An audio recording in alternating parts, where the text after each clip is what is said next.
Ladies and gentlemen, Spanish Fork City, thank you for coming. In the room this evening are many of Spanish Fork University alumni and their families. The Spanish Fork University 101 class is a 10-week course for residents to learn all about Spanish Fork City, get to know the city staff, and see why we are the home of pride and progress. One of the results of this course is creating ambassadors for Spanish Fork City. Each of you who have seen behind the curtain and seen the city's operations and know where to go for questions and answers. But you don't need to take the 101 class to communicate with the city. You can call us or text us anytime. For less effort than posting on one of your favorite social media sites, you can text us and get a quicker and more correct response straight from our personable city staff. By the way, I would take our city staff any day of the week. We have some incredible professionals that do amazing jobs in each of their respective fields. And we have so many different fields and professions within the city, from our police, fire and EMS, first responders, to our buildings, parks, and cemetery folks, to those that maintain our roads, sewer, and water systems. Plus, our award-winning library staff and next day building inspectors, not to mention the fastest and most reliable internet network in the state, SFCN. Over the last 2 years, city staff has been working diligently to identify the collective mission of our employees and various departments. They worked to find the balance between what our fairgrounds employees do and what our fleet or finance employees do, and how golf and garden beds, airplanes and administration, events and economic development all mesh together, and they came up with this. We strive to build and maintain a vibrant city through personable community interactions and innovative local government services. We felt like having a mission statement would give us a stronger sense of purpose and help us know where to direct our efforts. We are thrilled with the effort and participation of our city family in the creation of this mission statement. This is the result of a lot of collaboration and refinement. The statement is intended to serve us for many years to come and will help us to maintain the work culture we all love. We strive to build and maintain a vibrant city through personable community interactions and innovative local government services. The City Council and I could not be prouder of the mission our employees have. Despite the differences in duties, each of our staff works to a common goal: to build and maintain a vibrant city. So what does vibrant mean? Vibrant means full of energy and life. It creates a place where people want to be, living, shopping, working, and recreating. In 2023, we did a lot to add to the vibrancy of Spanish Fork. Library Hall opened and quickly set records with the number of accounts created and books that were checked out. It decisively showed us that libraries are not dead and families are yearning for safe places to take their kids. We also completed Electric Park and started construction on the Recreation, Aquatic, and Senior Center. More places that will be full of energy and life. With our record snowpack last year, we did amazing work in and around the Spanish Fork River with our state and local and county partners to prevent flooding. We worked with Union Pacific Railroad to finally open Spanish Fork Parkway, the long-awaited and much-needed connection for the east side of town to Canyon Creek and I-15. We also dealt with some tough things last year, including telephone terrorism at Spanish Fork High School. In March, the loss of too many to tragedy and suicide. Although I would much rather prefer not having these losses, I've been touched over and over again by the outpouring of support and love this community offers one another, time and time again. Specifically to the active shooter hoax at Spanish Fork High, the police response was overwhelming and decisive. Our fire and EMS crews and Spanish Fork Hospital were at the ready for whatever was going to happen inside those hallowed and storied walls.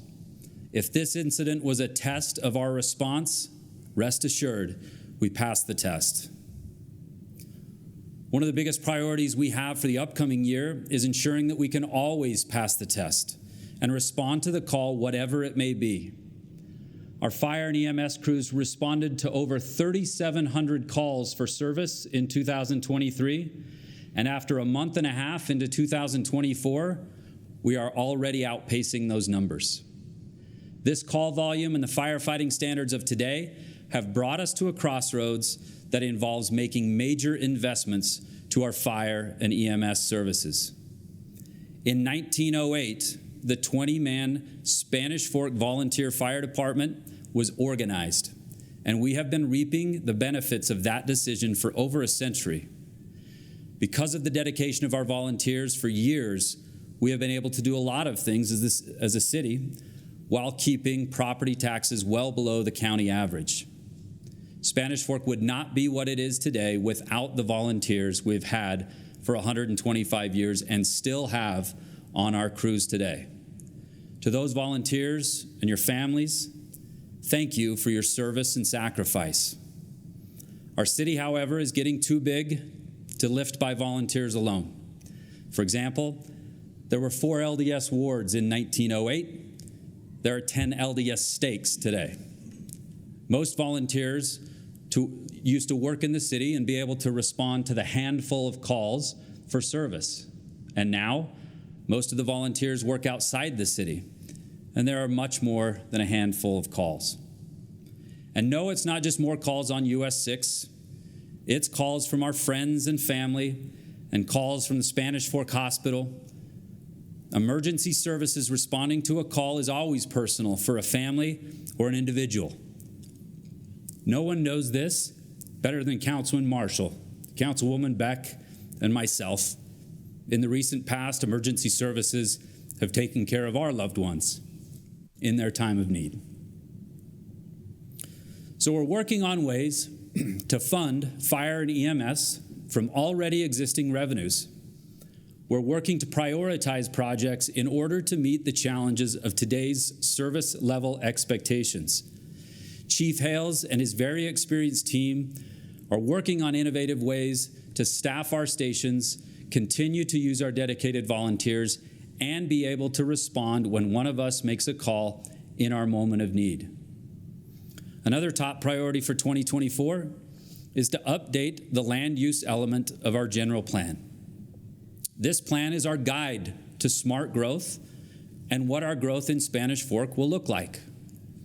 As we anticipate future I-15 interchanges and the addition of Frontrunner to the community, we need to anticipate the other community uses.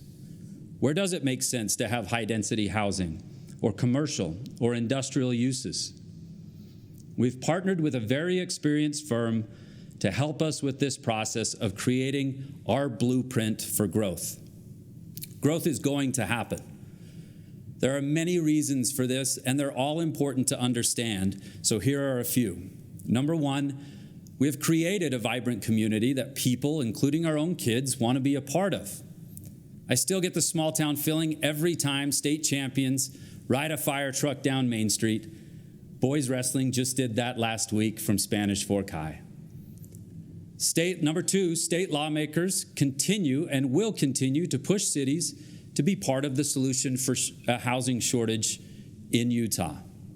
And number three, property rights matter. As long as development projects meet the zoning requirements for their properties, they are allowed to develop. This includes the rights of a farmer. The rights a farmer has to sell a farm field, and the rights a new field owner has to build. If we can understand why growth happens, we can help guide smart growth and where it happens. Think about this. Every year, about 350 students graduate from Spanish Fork High School. If we factor in Spanish Fork residents from Maple Mountain, American Leadership Academy, and Landmark High Schools, we're looking at close to 500 members of the community entering the workforce that need jobs. Now, sure, some will go to college or service opportunities, but it would be nice if they at least had the option to stay and work in Spanish Fork, the place they call home. Now, one of the innovative ways we are addressing industrial growth and job growth is through the VERC Industrial Project and partnership with the Utah Inland Port Authority. Now, there's a lot of misinformation around this project. Let me clear the air. The area around the Spanish Fork Airport and North Main Street has been zoned for industrial uses for over 20 years. Two of the benefits of industrial growth are increased jobs and increased tax revenue. This project will not create an inland port.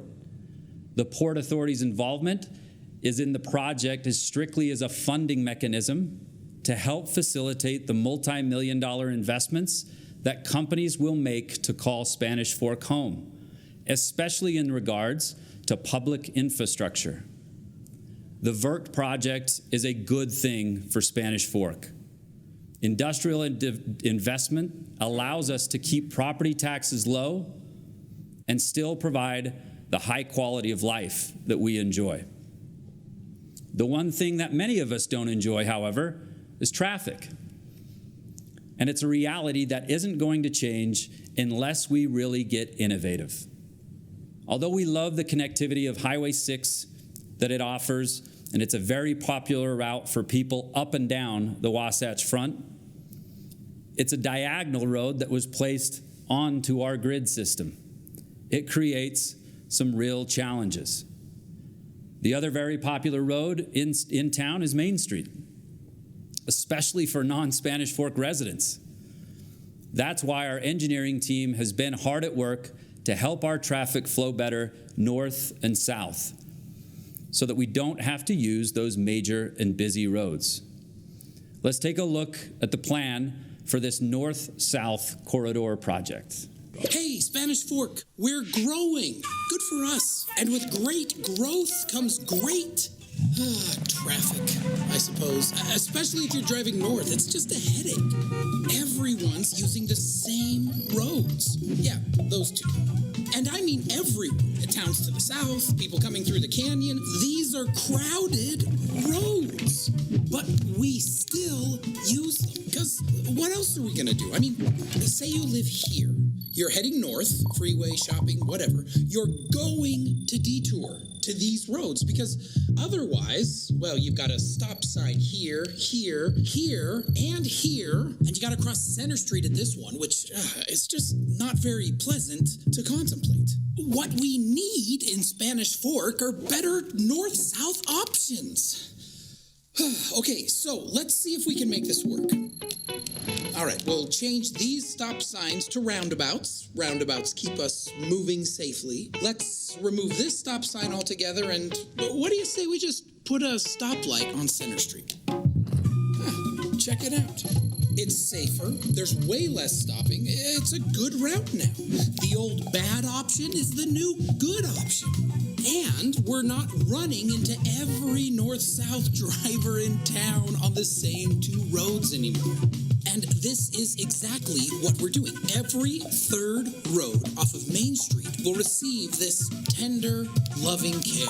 Roundabouts, they keep traffic flowing. Stoplights at the stressful intersections and better crosswalks. So whether you live here, here, here, or anywhere, soon north-south travel in Spanish Fork will be just a road away. Oh, and don't forget about our new north-south option over here on Spanish Fork Parkway.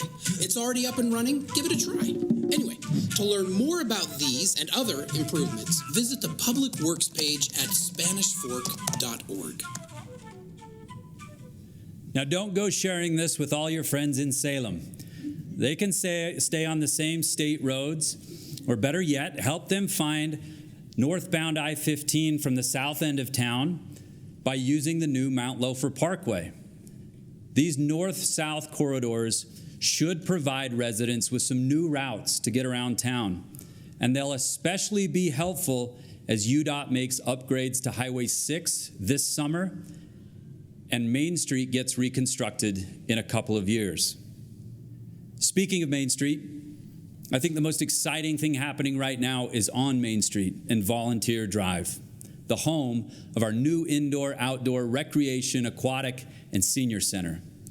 Construction has begun, and it is on schedule to be completed in the fall of 2025. The building should start going vertical in the next few weeks. We are grateful to our partners at Nebo School District in Utah County for their roles in helping to create what will be a productive addition to Spanish Fork City. While we wait the next 19 or so months before it opens, we'll be working on what the membership and use prices will be for individuals and families. Our goal is to make it affordable for all residents of Spanish Fork. In addition, we're working on a private endowment that will help fund memberships for our youth that may otherwise not be able to afford a membership. There will be a few factors like maintaining a base GPA in school to be eligible, but the hope is that the rec center will be a safe and productive place for our youth to be. Details will be coming about this endowment, which will be fully funded from community and business donations. I'd like to conclude tonight with some thoughts about the finances and the financial status of our city. Some have shared that the concern that our city is overburdened with debt. This is not true. City leaders, past and present, have been very wise with the care and expenditure of taxpayer dollars. Our savings are well within the limits set by the state of Utah. There's a major difference between personal finances and city finances, especially when it comes to debt. For a city, the use of debt, when used wisely, is the fiscally conservative thing to do because those who use the service pay for the service. For instance, we could have saved $130 million over the course of the next 20 years for a new wastewater facility. Who knows how much construction costs would increase over that same time period? And who knows how many residents would pay into the system and then move out before it came online, or move in after it was built and never paid for it. Issuing a bond for the construction of the wastewater treatment plant allows the users of the plant to be the payers of the plant. Because our wastewater goes into the pipes and has to be treated, it's only fair that we are the ones paying for it, not those before us. We follow this model for other major projects, including buildings and water tanks and critical infrastructure. Doing so allows us to predict utility rates and not have to raise and lower them frequently when projects come around. Looking at debt from this lens is different, but local governments are different. And we are trying to find creative and innovative solutions to new and age-old problems. Please join me in a collective commitment to be part of the solutions for Spanish Fork. If you think all you need to do to be an activist is idly comment on the problems or pile on the issues on social media, then we are certainly falling short.